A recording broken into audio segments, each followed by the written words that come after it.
Good morning বন্ধুরা, আমার sweet family ব্লগে তোমাদের সবাইকে স্বাগত। এতগুলো জামা কাপড় গুছানো দেখে মনে হচ্ছে না আমরা কোথাও যাব। ঠিকই ধরেছেন বন্ধুরা, নিশ্চয়ই আমরা কোথাও যাব, তার প্রস্তুতি চলছে। কোথায় যাব সেটা আমি পরে বলছি। তো এখানে প্যাকিং ফুল কমপ্লিট হয়ে গেছে, এবার আমাদের যাওয়ার পালা। আর কিছু সময় পরে আমরা বেরোবো, দেখা হচ্ছে পরে। কোথায় যাচ্ছিস? আমি কোথায় যাচ্ছিস বল?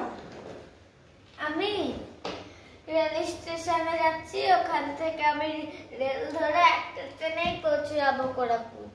আচ্ছা, তাহলে আমরা সবাই রেডি হয়ে গেলাম। এই যে ওখানে গাড়ি বুক করছে, বেরোবো। আর একজনের যাওয়ার আগের মুহূর্তেও ওর গাড়ি চালাতে হবে। অবশেষে আমরা ট্রেনে পৌঁছে গেলাম আর উঠে বসে আছি তিনজন, আর ভাবছি কখন গিয়ে পৌঁছাবো, কখন সকাল হবে। অবশেষে আমরা সবাই পৌঁছে গেলাম কোরাপুট। আর সকালে ভিউটা খুব সুন্দর। আর ইনি হলেন একজন পুলিশ কমান্ডার, উনি আমাদেরকে সব কিছু গাইড করবে।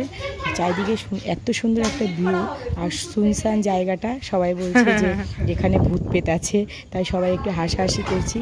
আর এটা হলো নিচ থেকে প্রায় 1.5 কিলোমিটার ওপরে, চারিদিকে দেখাই যাচ্ছে। দেখলেই বুঝতে পারছেন যে জায়গাটা কতটা সুন্দর আর কতটা উঁচুতে আছে। আমার তো খুবই পছন্দ হয়েছে প্রথমে জায়গাটা দেখে। আর বাদ বাকিটা আমরা পরে আপনাদেরকে দেখাবো যে চারিদিকের ভিউটা কেমন, কোরাপুটটা কেমন, সব কিছু আপনাদের সঙ্গে শেয়ার করব। আমার সঙ্গে থাকবেন, তাহলে বুঝতে পারবেন। আর যারা যারা মনে করছেন কোরাপুট আসবেন, আমার এইটুকু দেখেই অভিজ্ঞতা থেকে আমি বলছি যে আপনারা আসতে পারেন। খুব সুন্দর জায়গাটা।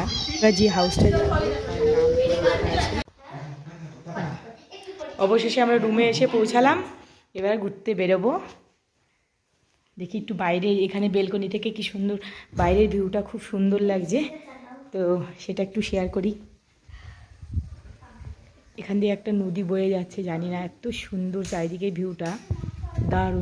এই থেকে কোরাপুট পর্যন্ত আসা জার্নিটা আপনাদের সবার সঙ্গে আমি শেয়ার করলাম। কেমন লাগলো অবশ্যই বলবেন। আর বলেছি উপর থেকে 1-1.5 কিলোমিটার, তাই আমরা নিচে নামছি ঘুরতে যাওয়ার জন্য। প্রথম দিনটা তোমাদের সঙ্গে পরে শেয়ার করছি।